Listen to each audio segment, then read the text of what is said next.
faadumoy faraadkayganaan fiiro kaa bariye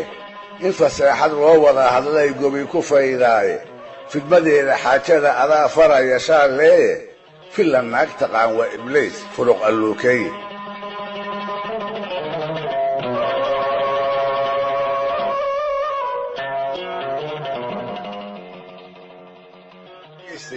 soomaalida inteeda maansada jeceli siday la socoto ismaaciil mire waa gabayaagii darwiishkana ahaa ee sayid maxamed iyo halgankiisiiba markii la xusuusto isagana lala xusuusto wuxuu ka mid ahaa dagaalyahanadii geesinimada ku tilmaanaa dulucda dagaalkii daraawiisheed raggii aaminay ee weedha hoggaamiyaha iyo wuxuu u xusul duubayaaba ay la hagaagsanaayeen markii aanu col duulinayn wuxuu madax u ahaan jiray koox wardoonka lagu jaaday oo dhaqdhaqaaqa ciidanka gumaysiga indhaha ku hayn jirtay kolba taladii uu maagan yahay dhab u soo ogaan jirtay dabadeedna iyada oo tifaftiran wadaadka u soo tabin jirtay waxay ahayd hawl dhib badan asii guulihii badnaa ee daraawiish u soo hoyday iyada lagu gaaray jabkii isdaba joogga ahaa ee ciidamadii ingiriiskana sabab horaad u ahayd col iyo duulaan wuxuu ku jiro oo fardihii uu ku gulfi jiray ay ka cawdaanba isaga oo aan is ogayn ayuu dhaafay xilligii barbaarnimada raggii ay isku guga dhasheenay dhammaan wada guursaday qaarkoodna carruuro kala baha ayayba leeyihiin isaguse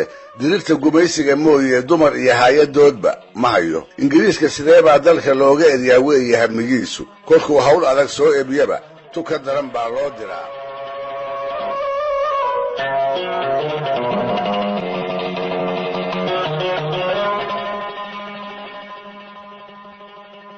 dharaaraha ka mid a xilligii ay daraawiisha cudurda sheegatay oo dhul baaxad weyn lihi uu gacantooda galay ayaa ismaaciil iyo rag uu wata wuxuu sayidku u diray howlgal ciidan oo u baahnaa in isku mar degdeg iyo qarsoodiba lagu fuliyo waxay maqnaadaanba guultii laga filaaya ka badan iyo gacmo buuxa ayay la soo noqdeen warkoodii baa ka soo horreeyee sayidkii oo wixii ay dhigeen si weyn uga dharagsan ayaa ismaaciil oo markaas soo istaagay gudaha daartii faraad loogu soo geliyey dabadeedna markuu inta si wacan ugu warramay in la fasaxa uu sugaayo ayaa sayidku ku yidhi maandhow xilama leedahay ismaaciil oo su'aashu sikadiisa ugu soo dhacday ayaa ku jawaabay maya sayidii markaas buu yidhi maandhow waan kuu duceeyey gabar baanna ku siiyey berrina waa laguu meherinayaa sidaas ayuu ismaaciil ku guursaday faadumo dhoore oo sida magaceeda ka muuqata aanu sayid maxamed dhalin walaashiina ahayn dhaqankii xarunta ka jiray ayaase u oggolaanayay nin kastaaba ha dhale gabdhaha daraawiisheed inuu bixin karo oo sida aabbayaashood uu isagu u guurin karo heble hebel sayidka ayaa bixiyey waxay gabadha iyo qoyska dhalayba u ahayd ammaan dheeraad ah yarad aqal mariinkii gabadha xoolo qoys lagu noqdo intaba sayidka ayaa ka xigsadayoo dhibaha dhaqaale ee raggu guurka ka maro faadumo guurkeedii ismaaciil mire kama marin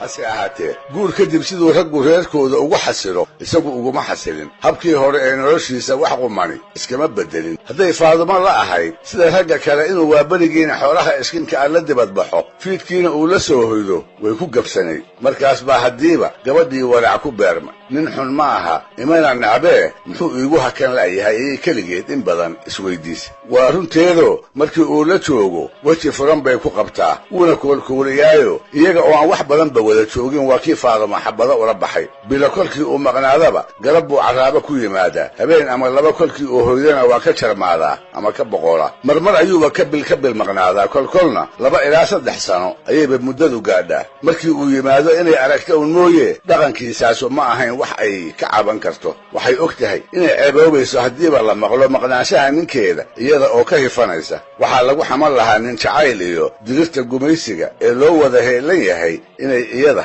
fududahay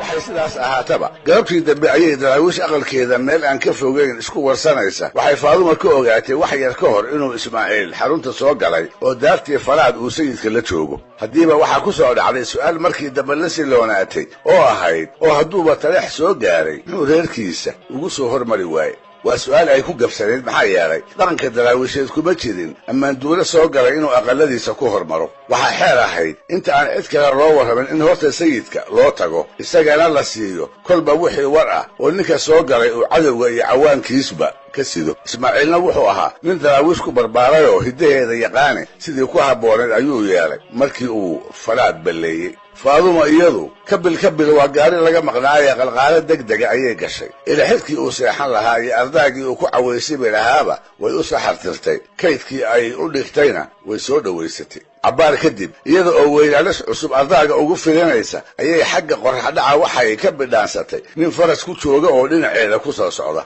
sidii inan aan qaangaaninoo aragtay nin loogu sheegay in la siin doono intay u xishootay ayay aqalkii dalaq tiri isla markiibana waxay maqashay sharqan ay filanaysay waa ismaaciil oo ardaaga gadaalkiisa inta faraskiisii looshana kaga degay labada lugood dhulka la helay iyo waryaa reerka jooga oo ahayd su'aal ay iyana u tooghaysay annagaa joognee waa qofma iyo waxay isku dartay iyada oo tallaabo deggan dibadda ugu soo baxday indhaha ayaa la isku dhuftay isnabdaadin guud mooye markaan oo kale hadal kale ma jiro isgacanqaad isaga warkiisa daah labada in midba midka kale hor taagan yahay waa ku faraxsan yahay lase muujin maayo oo waa wax hiddihii la dhowri jiray aan meelna ku lahayn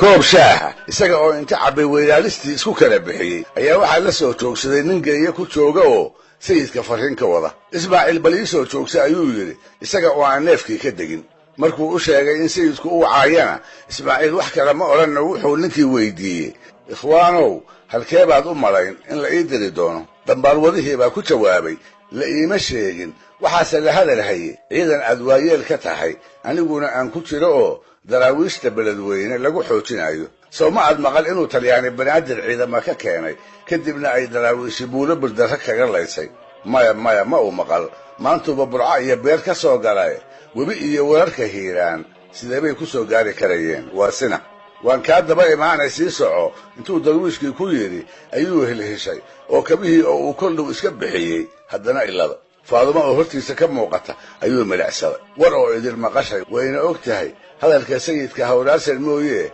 inuusan jawaab kale lahayn wuxuu ku yidhaahdo isaga oo garan la ayay iyadii u irdabixisay oo waddadii hadalka u iftiimisay waxay ku canaanatay isaga oo bilo dhan ka maqnaa oo galabta uun carraabo ku yimid inuu haddiiba ka shaciirto oo isaga oo aan habeenba u hooyan uu reerkiisa ka tago inuu afadiisa u caqli celiyo hawsha uu kaga maqan yahay milgaheedana u sheegaa sow kuma habboona waxaaba suuragal ah inuu dumar kale kaga maqan yahay inay dareensan tahaye tuhunkaasna inuu iska darfiyaa sow lama gudboona galabtaas ayuu gebiyey gabayada caanka ka dhigay midkood ayuu tiriyey wuxuu ahaa nin gora kafuulka ku badiyee isaga oo aan doondoonin welina halkiisii taagan ayuu tixdan soo socotaa faadumo u mariyey wuxuu yidhi faadumooy falaadkayganaan fiiro kaa bariye in faseexad loo wada hadlay gobi ku faydaaye fidmadeeda xaajada adaa faraya shaalleeye filla naag taqaan waa ibliis furuq alluukeeye fakalloonka iyo gaarka badan feeyigaan bidaye faranjaan ilaalaynayaa foos ka soo baxa ee fadadaan wareegaa sidii farow ugaadheede ma furfuro habeenkii guntiga foora soo dhacay